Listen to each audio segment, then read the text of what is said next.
Assalamualaikum warahmatullahi wabarakatuh. Alhamdulillahillazi hadana li hadza wa ma kunna linahtadiya laula an hadanallah. Asyhadu alla ilaha illallah wa asyhadu anna Muhammadan abduhu wa rasuluh la nabiyya ba'dah. Assalatu wassalamu ala asrofil anbiya wal mursalin wa ala alihi wa sahbihi ajmain amma ba'du. Pemirsa Metro TV yang dirahmati Allah Subhanahu wa taala, senang sekali saya Bayu Oktara kembali dapat menjumpai Anda di kesempatan kali ini. Tentunya harapan kami kita semua dalam kondisi sehat walafiat, penuh syukur kehadirat Allah Subhanahu wa taala yang memberikan begitu banyak sekali nikmat sampai kita bisa menjalankan ibadah puasa di 10 hari terakhir bulan suci Ramadan ini. Seperti yang sebelumnya pernah disampaikan oleh Agim, di hari-hari terakhir Ramadan ini marilah kita tingkatkan semangat kita untuk mencapai malam Lailatul Qadar, malam yang begitu indah, yang penuh rahmat, dan mudah-mudahan kita termasuk golongan orang-orang yang bisa mendapatkannya. Di hari ini sama-sama kita perbanyak kembali amalan kita dan ibadah kita melalui tausiah yang akan disampaikan oleh Kiai Haji Abdullah Gimnastiar, tentunya di program Cermin Hati bersama Agim. Dan saat ini kita sudah bersama-sama dengan beliau. Langsung saja kita sapa kita, kakak kita, ustadz kita, guru kita, Agim. Assalamualaikum apa kabar hari ini? Tetap semangat, Waalaikumsalam warahmatullahi wabarakatuh. Alhamdulillah ala kulli hal. Segala apapun yang terjadi harus bersyukur, karena tidak ada satupun perbuatan Allah yang buruk, yang salah, yang tertukar, yang meleset. Tidak ada. Semuanya sempurna ada dalam karunia Allah semata. Masya Allah, mudah-mudahan kita semua termasuk orang-orang yang senantiasa mendapatkan karunia dari Allah Subhanahu wa taala ya. Hari ini tema yang akan dibahas mengenai jangan berharap pada makhluk. Sebagai manusia biasanya kita manusiawi sekali kalau sering punya pengharapan ke makhluk lain, ke orang lain.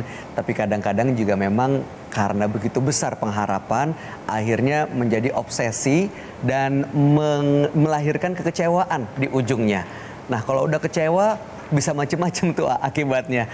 Sebenarnya gimana dari kacamata Islam supaya kita tidak berharap pada manusia? Baik. Mohon penjelasannya. Baik, terima kasih. Assalamualaikum warahmatullahi wabarakatuh. Para pemirsa yang budiman, alhamdulillahirrabbilalamin. Allahumma salli ala Muhammad wa ala alihi wa ashabihi ajma'in. Alarm hati kita adalah kegelisahan. Semakin kita berharap dari selain Allah, ingin dipuji, ingin dihargai, ingin dikagumi, ingin diperlakukan spesial, ingin dibalas budi, pasti hati ini akan banyak kegelisahan, banyak kekecewaan, dan banyak luka. Mengapa?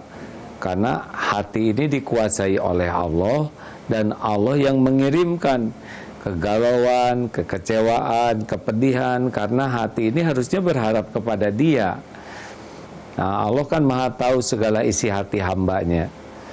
Nah, mengapa ada orang yang berharap ke makhluk, kurang berharap ke Allah? Karena kurang iman, kurang kenal kepada Allah, kurang yakin kepada Allah. Akibatnya, sandarannya adalah sesama makhluk. Oleh karena itu, bagi orang yang tahu persis ilmu ketauhidan, ma'rifatullah, mengenal Allah, mengenal dirinya sendiri, mengenal hidup ini, sebetulnya akan lebih mudah menggeser kekecewaan dengan kebahagiaan.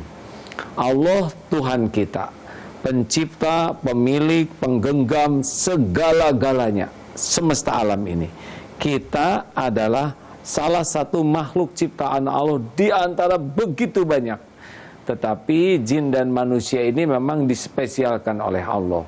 Namun sebagai hamba kita harus sadar bahwa hamba itu, kita itu tidak punya daya, tidak punya kekuatan kecuali oleh Allah Tuhan kita diberi kekuatan. La haula wala quwata illa billah. Kita tidak bisa memberi manfaat tanpa izin Allah. Tidak ada juga mudarat yang bisa menimpa kita tanpa izin Allah. Dia penguasa segalanya. Setiap makhluk itu dikuasai Allah. Dua, hamba itu adalah jahil. Kita tuh tidak tahu apapun. Semua makhluk tidak tahu apapun kecuali orang yang dan makhluk yang diberi ilmu oleh Allah. Jadi sehebat apapun manusia, tetap saja dia bisa berpikir dengan ilmu pemberian Allah. Ini seperti sekarang ya, ada virus COVID ini. Sepinter-pinter seluruh manusia itu tetap bingung menghadapinya ya. Baru saja ngobrol dengan ahli pandemi, katanya virus ini cerdas, bayangkan ya nggak? Begitu 7 miliar manusia menghadapi virus ini kelimpungan semua, karena memang kita itu sedikit ilmunya. Dan yang ketiga, kita ini fakir, makhluk itu tidak punya apapun, termasuk diri ini bukan milik kita. Ini milik Allah. Rumah, harta, gelar, pangkat, jabatan, semua milik Allah. Dan Allah titipkan sebagai amanah, sebagai ujian kepada makhluk-makhluknya. Dan yang kita miliki adalah kesalahan, dosa, aib. Itu yang kita miliki. Itu pun ditutup-tutupi oleh Allah. Nah sekarang kita itu justru bersandar kepada yang lemah, bersandar kepada yang bodoh, bersandar kepada yang tidak punya apa-apa dengan sepenuh hati. Sedangkan orang yang kita sandari itu tidak punya apa-apa kecuali yang dititipkan Allah. Mereka tidak bisa menolong kita kecuali Allah yang menggerakkan. Mereka tidak bisa menjadi solusi untuk kita kecuali dengan izin Allah. Nah, semakin berharap kepada yang sama-sama tidak berdaya, makin berharap kepada sama-sama yang tidak punya, ya pasti makin menderita. Dan Allah tidak menyukainya, makanya diturunkanlah oleh Allah hati yang selalu galau, makin kuat berharap ke makhluk, apalagi sampai lengket, melekat seperti perangko dengan amplop. Sudah dapat dipastikan orang itu tidak ada merasakan bahagia, juga akhlaknya tidak bisa mulia, dan juga tidak akan selamat. Janji Allah, wa may yatawakkal 'alallah fahuwa hasbuh. At-Tolak ayat 3. Dan barang siapa yang hatinya bulat utuh yakin Allahus Somad kepada Allah, fahuwa hasbuh, maka Allah akan mencukupi keperluan hati, keperluan akal, keperluan jasad, keperluan apapun, karena dialah yang mengetahui keperluan kita, dan Allah lah yang menggenggam apapun yang kita perlukan. Insya Allah mudah-mudahan kita termasuk orang-orang yang selalu bersandar berharap kepada Allah Subhanahu wa Ta'ala, karena Allah lah yang senantiasa selalu melengkapi dan memenuhi keperluan kebutuhan para hambanya. Kita tahan dulu, dan pemirsa, untuk membahas tema ini lebih menarik lagi, kami akan menghadirkan seorang kepala daerah setelah ini untuk bergabung, berdiskusi, bercerita pengalaman mengenai tema hari ini, yaitu jangan berharap pada makhluk. Untuk itu jangan kemana-mana, Cermin Hati bersama Agim akan segera kembali.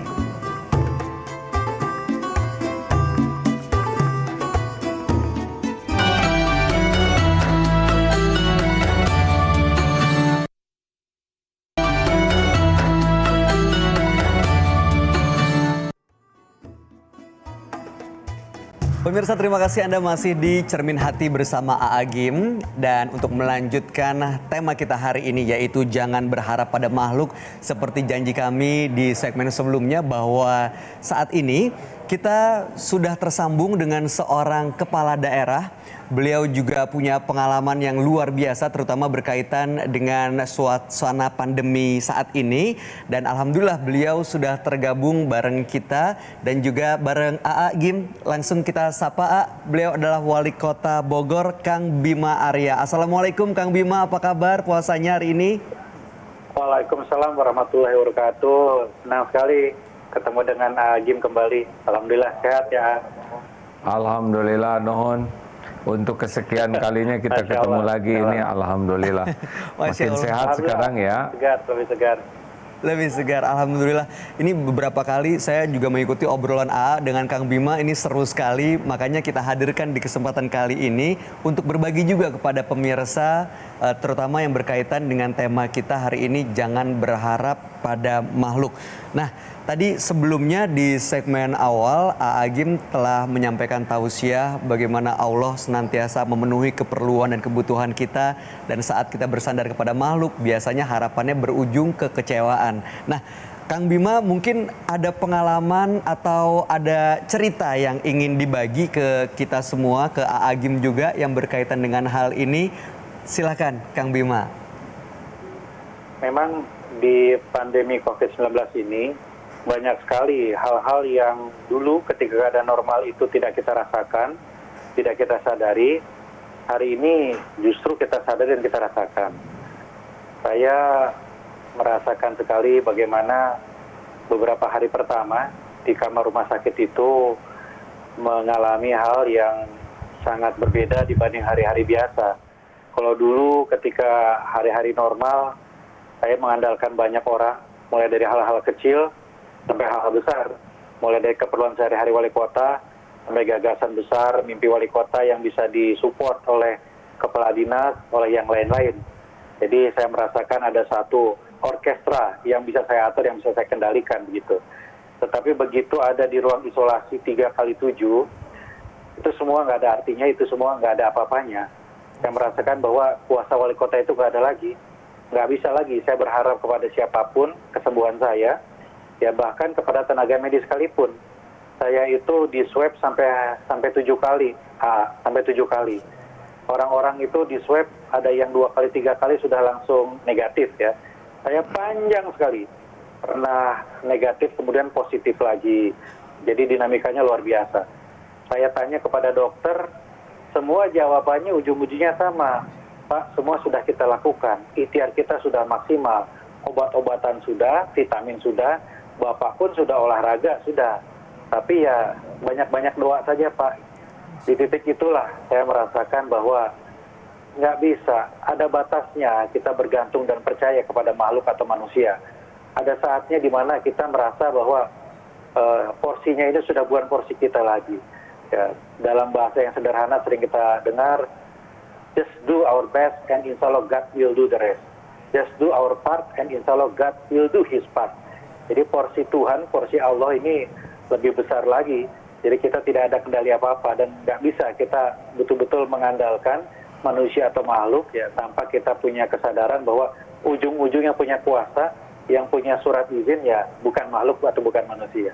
Masya Allah, jadi memang satu pengalaman, satu perjalanan yang benar-benar luar biasa nih. Ada tanggapan mengenai cerita Kang Bima? Ya, ya. Jadi memang orang yang beruntung ini, orang yang disudutkan oleh Allah, sampai mengetahui kehambaannya. Oh, saya tuh tidak berdaya.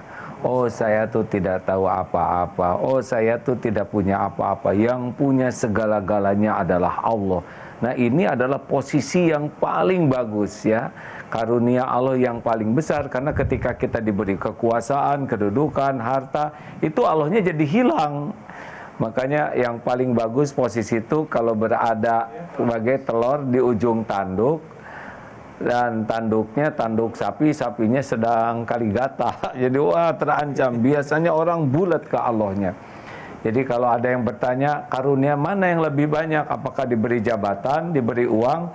Nah, karunia terhebat adalah ketika diberikan keyakinan bahwa hanya Allah lah satu-satunya penolong kita.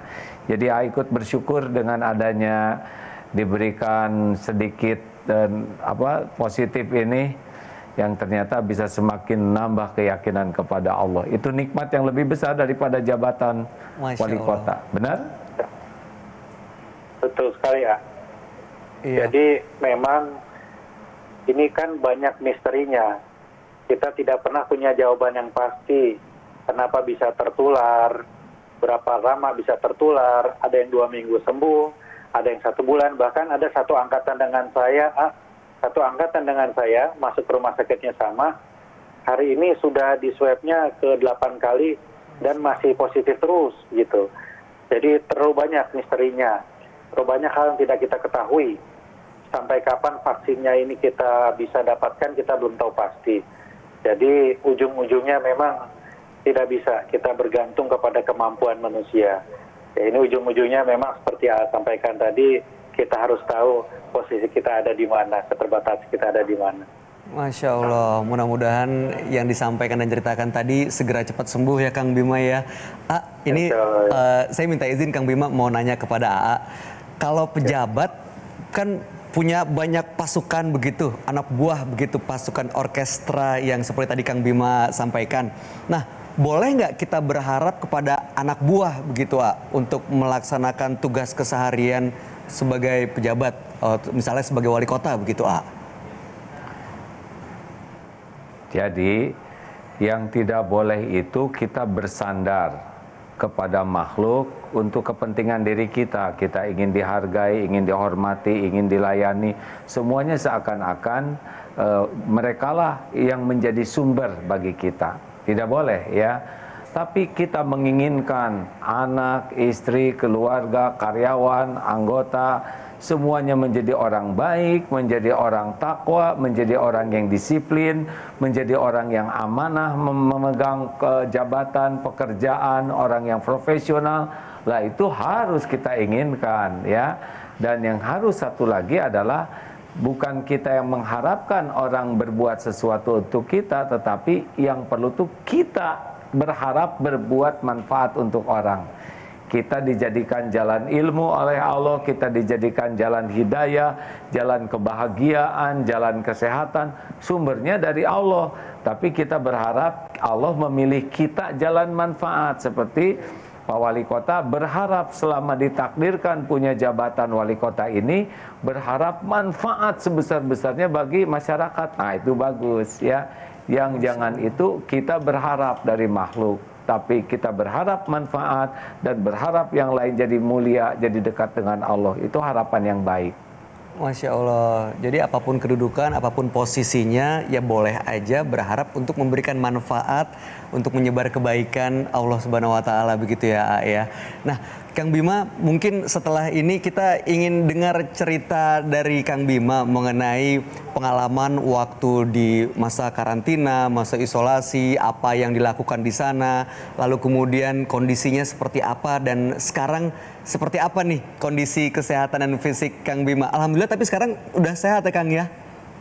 Sudah 2 minggu ngantor, alhamdulillah. Masya Allah, sudah aktif lagi. Nah, kita akan dengarkan cerita lanjutannya pemirsa dari Wali Kota Bogor Kang Bima Arya, dan juga mendengarkan tausiah dari Kiai Haji Abdul Agim Nastiar. Cermin Hati bersama Agim akan segera kembali setelah headline news berikut ini.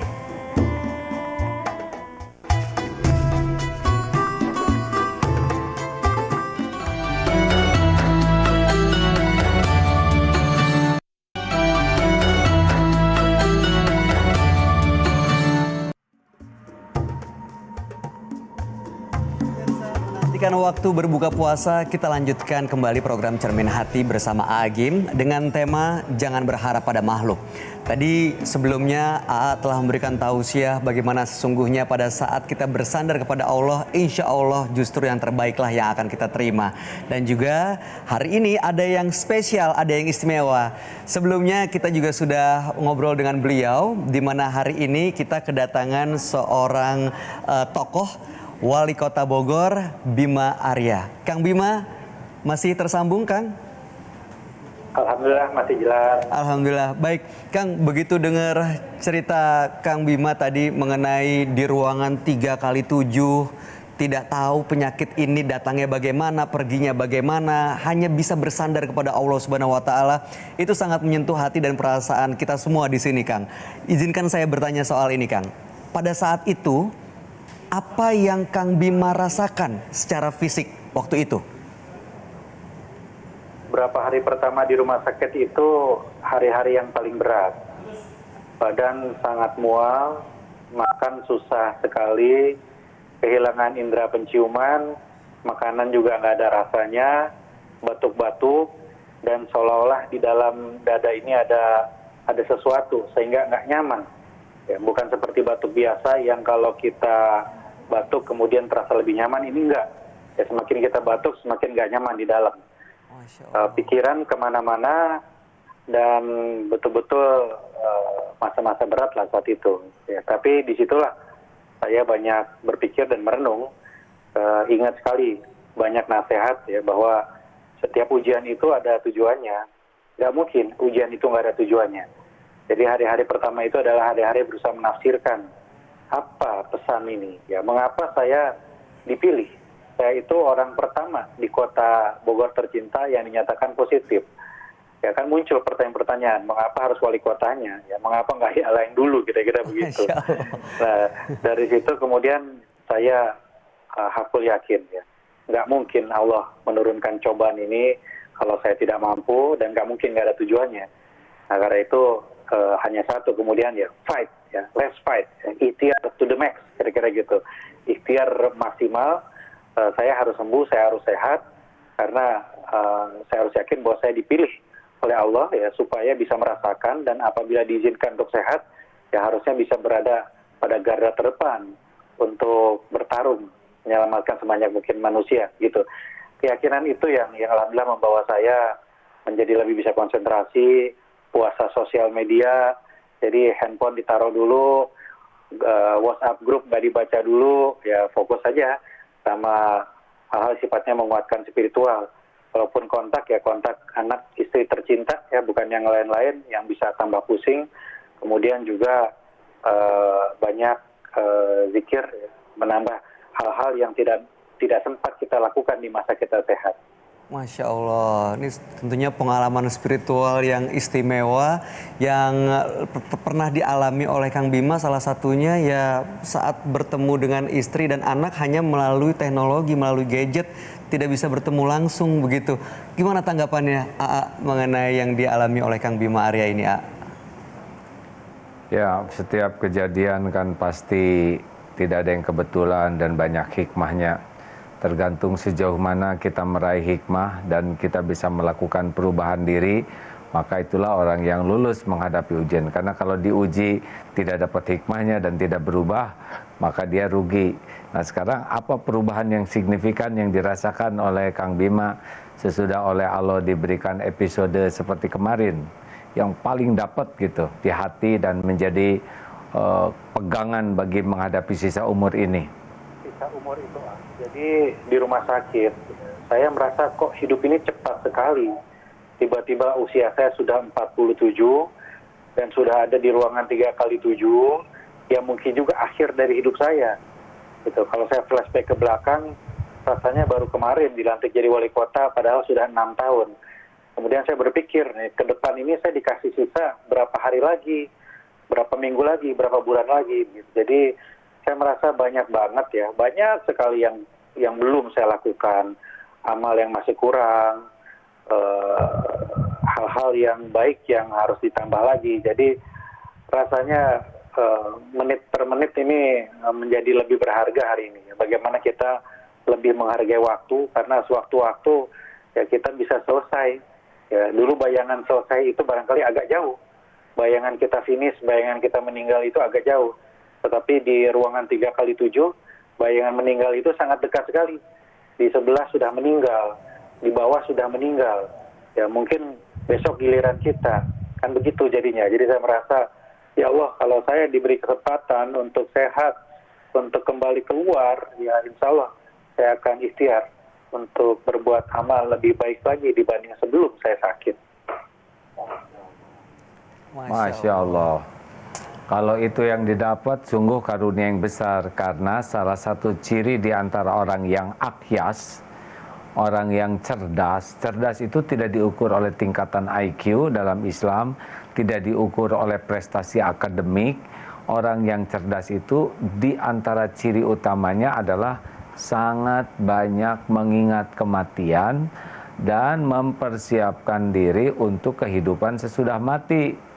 Nah, karena dengan mengingat kematian yang dirahasiakan, kita menjadi sangat efektif menggunakan waktu kita. Jadi kalau Kang Wali Kota Arya Bima menemukan, aduh iya, saya belum tentu panjang umur, tiap waktu saya ini harus sangat bernilai. Nah, itu betul-betul akan menjadi orang yang sangat produktif di dalam berbuat kebaikan. Karena merasa Allah dirahasiakan, kan ajal itu 3 rahasianya, waktu, tempat, cara. Sengaja Allah rahasiakan waktu, dan itu bisa kapanpun datang ini ya. Dan inilah yang menunjukkan kualitas kecerdasan seseorang. Akyas dalam pandangan Islam adalah orang yang banyak mengingat kematian dan mempersiapkan diri untuk kehidupan mati, yang hasilnya adalah setiap waktu sangat produktif untuk berbuat kebaikan, karena kita ingin mati dalam kebaikan, husnul khotimah. Ikut bahagia dengan hasil perenungan ini, hanya siap saja bahwa setan selalu nipu, jadi jangan sampai kendor ya. Masya Allah, mudah-mudahan tetap istiqomah nih Kang Bima dan menjadi Amin. inspirasi Amin, buat ya kita Allah. semua Kang. Nah, boleh diceritain lagi Kang, flashback lagi waktu di dalam ruang isolasi itu apa kegiatan dan pengobatan yang harus dijalani dalam keseharian Kang Bima saat itu Kang? Kalau obat-obatan itu standar ya. Saya ingat sekali ketika nanya ke dokter, dok saya diobatin apa? Kata dokter, Pak ini kan nggak ada obatnya, belum ada obatnya. Lumayan agak syok juga dengarnya kan. Jadi obat-obatnya mah biasa aja. Batuk dikasih obat batuk, demam dikasih obat demam, mual dikasih obat mual, ditambah obat antivirus. Nah, jadi yang ditekankan oleh dokter, suster, perawat semua sama. Pak, ini mah imunitas Bapak harus digenjot. Nah, imunitas digenjot caranya gimana? Imun digenjot itu caranya lewat iman yang dikuatkan. Ternyata begitu. Karena setiap kita stres, setiap kita baca sosmed yang serem-serem, mood kita turun, drop mental kita, imun drop juga gitu. Tapi sebaliknya, kalau kita diisi, di-charge, menjadi lebih semangat, iman naik, imun juga insya Allah naik, kira-kira begitu. Jadi ujung-ujungnya selalu kembali lagi itu antara iman dan imun itu. Karena obat-obatan ini belum ada. Saya itu setiap hari banyak dikirim obat macam-macam. Ada ramuan jamu, ada obat-obatan dari Cina, dari Wuhan. Dari Wuhan juga saya dikirim. Tapi alhamdulillah saya mencoba untuk tidak mengkonsumsi itu. Sudahlah, obatnya iman untuk imun aja. Jadi memang erat sekali kaitannya antara iman dan imun begitu ya, AA ya. Iya. Masya Allah. Oke, baik kita lanjutkan ini saat ini kita tahu di Indonesia kurva penyebarannya masih terus naik nih Kang Bima dan juga AA. Ya. Dari Kang Bima sendiri apa himbauannya buat saudara-saudara kita di luar sana agar bisa memutus penyebaran COVID-19 ini? Memang tren di setiap kota hari ini berbeda. Tadi baru saja rapat dengan Pak Gubernur, Bogor sudah agak landai, ya, tapi yang lain belum begitu. Jadi intinya mah kita belum aman. Kita belum aman. Jadi belum bisa dikatakan ujungnya ini sudah terlihat. Ujung terowongan ini masih gelap. Cahayanya belum terlihat. Nah karena itu yang bisa kita lakukan menurut saya ya harus betul-betul ikut apa yang disarankan diimbau oleh pemerintah, yaitu tetap untuk di rumah dan kalaupun harus keluar ya harus ikut protokol kesehatan semua. Saya sedih terus terang ya melihat bagaimana di satu sisi warga banyak yang berteriak karena kelaparan, minta dikirim sembako atau uang tunai untuk beli makanan. Tetapi di sisi lain masih banyak yang belanja untuk baju lebaran. Ya masih banyak yang keluar seolah-olah besok masih lebaran seperti biasa ya, dengan baju baru, sepatu baru dan lain-lain. Jadi inilah tugas kita bersama mengingatkan kepada semua bahwa ini situasi tidak biasa, ibadahnya pun tidak biasa, lebarannya pun berbeda gitu. Jadi kita ingin dengar nasihat AA ini bagaimana kita memasuki lebaran dengan kondisi seperti ini AA. Baik, gimana AA? Ada tanggapan?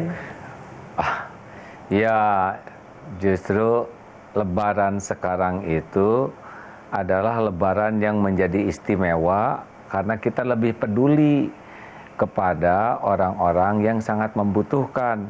Jadi kalau kita diberikan kelebihan rezeki, mau beli sepatu baru, mau dipakai kemana? Kita tidak boleh kemana-mana.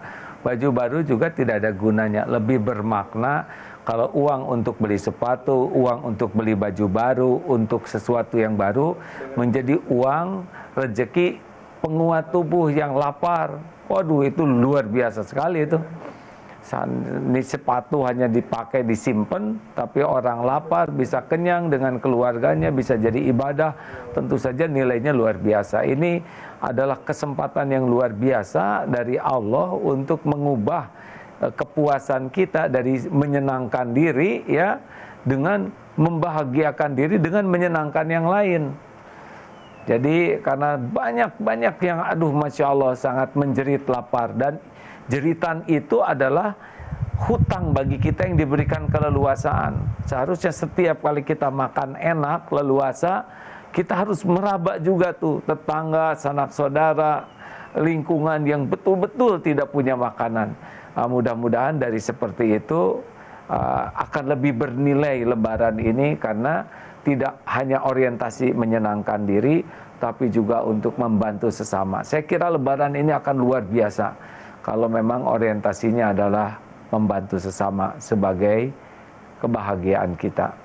Amin. Allahumma amin. Mudah-mudahan kita semua bisa merasakan kebahagiaan di hari kemenangan nanti. Dan Amin. semangatnya Amin. seperti yang disampaikan tadi, lebih ke berbagi untuk bisa merasakan kebahagiaan bersama-sama. Kang Bima Arya, terima kasih banyak sudah bergabung dengan Cermin Hati bersama Agim. Sehat selalu, selamat menantikan waktu berbuka puasa. Sehat selalu, Assalamualaikum Waalaikumsalam warahmatullahi wabarakatuh. Salam untuk keluarga. Terima kasih, Kang. Baik, kita akan lanjutkan obrolan dan tausiah mengenai jangan berharap pada makhluk ini. Dan pemirsa, untuk itu jangan kemana-mana, kami akan kembali sesaat lagi.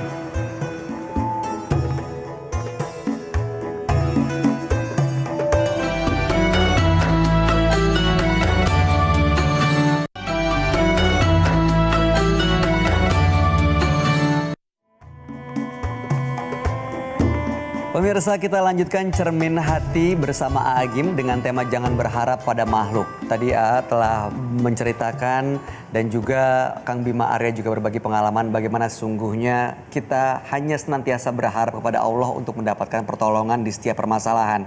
Nah, kita lanjut lagi, kalau kondisinya begini, kita butuh pertolongan orang lain. Apakah boleh kita minta tolong? Katakanlah misalnya kita sakit, boleh nggak kita minta pertolongan dan berharap dokter menyembuhkan kita? Mohon penjelasannya. Oh ya, itu ilmu hati yang yakin hanya kepada Allah. Kalau mulut, tangan minta tolong ke orang boleh.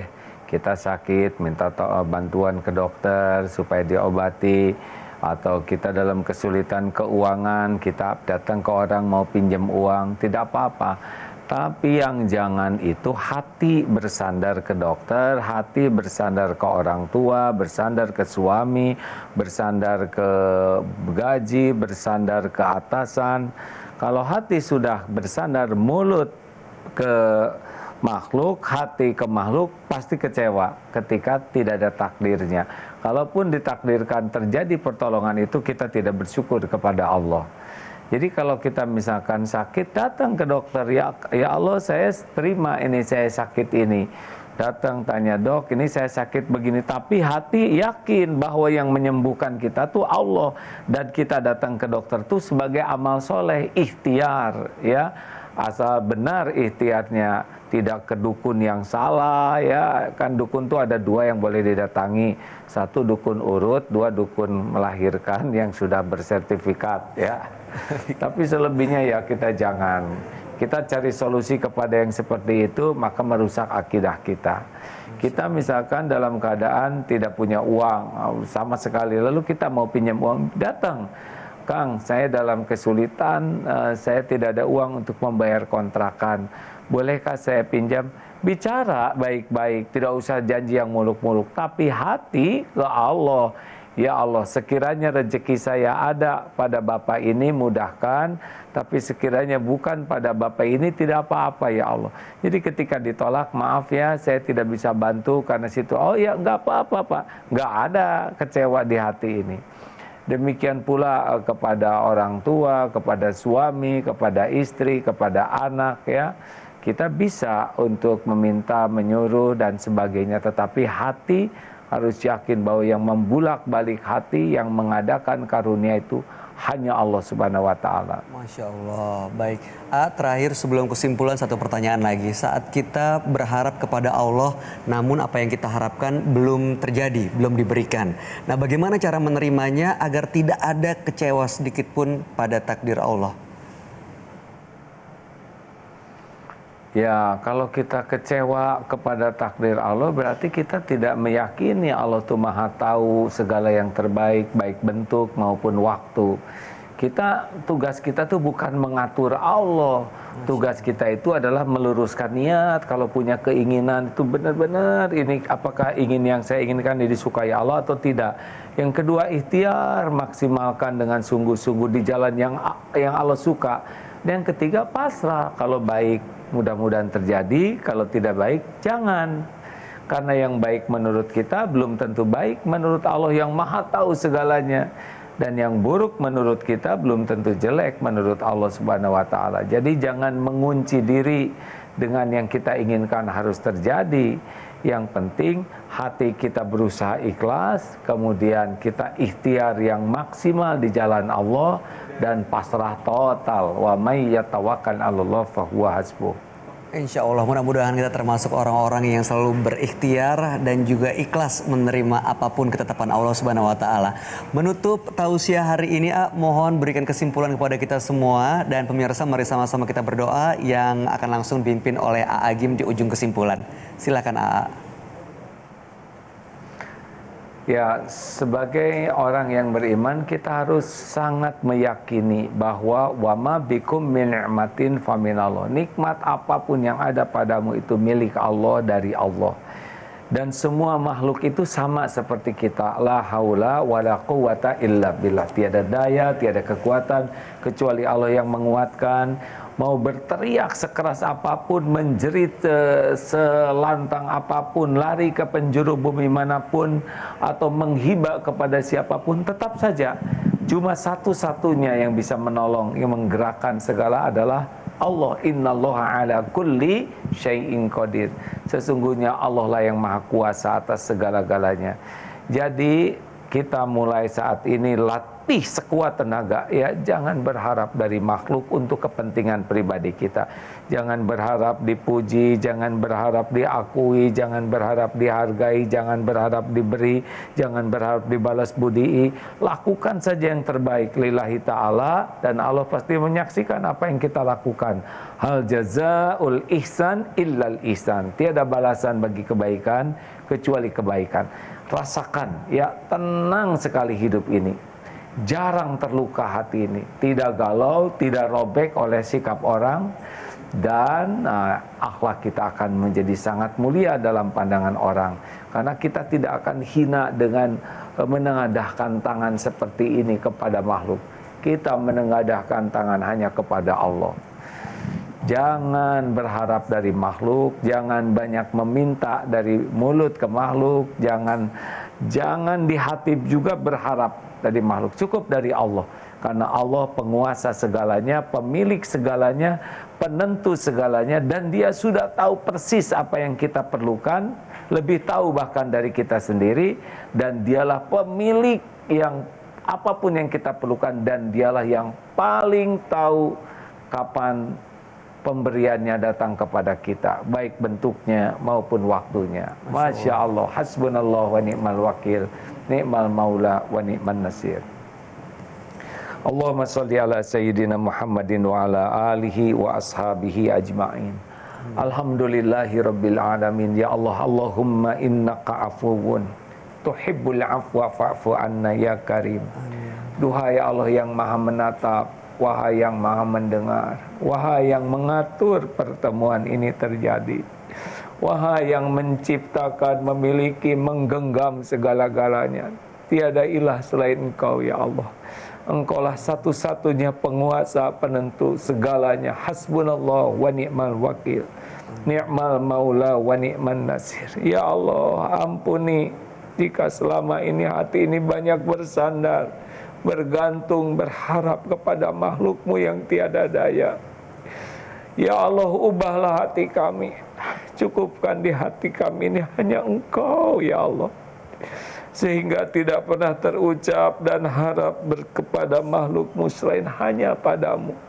Cabut rasa takut dari apapun yang bisa menghijab kami darimu. Hujamkan di hati ini hanya takut padamu, ya Allah. Sehingga apapun yang kami lakukan benar-benar bukan takut pada makhluk, melainkan karena berharap ridho-Mu. Wahai Allah yang maha mendengar, jadikan di penghujung Ramadan ini Engkau karuniakan kepada kami hati yang hakul yakin kepadamu. Yakin Engkau maha mendengar, Engkau maha menatap, sehingga tidak pernah merasa sendiri dalam hidup ini selain merasakan kehadiran-Mu. Jadikan hati ini yakin seyakin-yakinnya dengan janji jaminan-Mu, ya Allah. Sehingga tiada keraguan terhadap apapun yang Engkau jamin untuk kami semua. Allahumma a'inna ala dzikrika wa syukrik wa husni ibadatik. Allahumma inna nas'aluka imanan kamilan wa yaqinan sadiqan wa qalban khashi'an wa taubatan nasuhan wa taubatan qoblal maut wa rahmatan indal maut wa magfiratan ba'dal maut. Allahumma hawin alaina fi sakaratil maut. Allahumma inna nas'aluka husnal khatimah wa na'udzubika min su'il khatimah. Angkat wabah ini ya Allah, hentikan bala bencana ini. Gantikan dengan Engkau turunkan nikmat hidayah, nikmat iman, nikmat istiqomah. Rabbana atina fid dunya hasanah wa fil akhirati hasanah wa qina adzabannar. Subhana rabbika rabbil izzati amma yasifun wa salamun alal mursalin walhamdulillahi rabbil alamin. Alhamdulillah. Terima kasih Kang Bayu, semua kru yang nampak maupun yang tersembunyi. Semoga semuanya jadi amal soleh. Amin. Baik. Alhamdulillah, selamat berbuka. Assalamualaikum warahmatullahi wabarakatuh. Waalaikumsalam warahmatullahi wabarakatuh. Terima kasih AA. Mudah-mudahan apa yang disampaikan AA hari ini akan menguatkan ikhtiar kita semua pemirsa agar senantiasa selalu berharap pada Allah Subhanahu wa taala.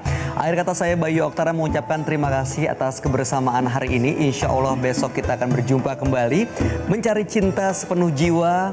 Jalan bersama seiring seirama. Berharap ke makhluk kadang kita kecewa. Bersandar kepada Allah yang terbaiklah yang diterima. Subhanaka Allahumma wa bihamdika. Asyhadu alla ilaha illa anta. Astaghfiruka wa atubu ilaik. Wassalamualaikum warahmatullahi wabarakatuh.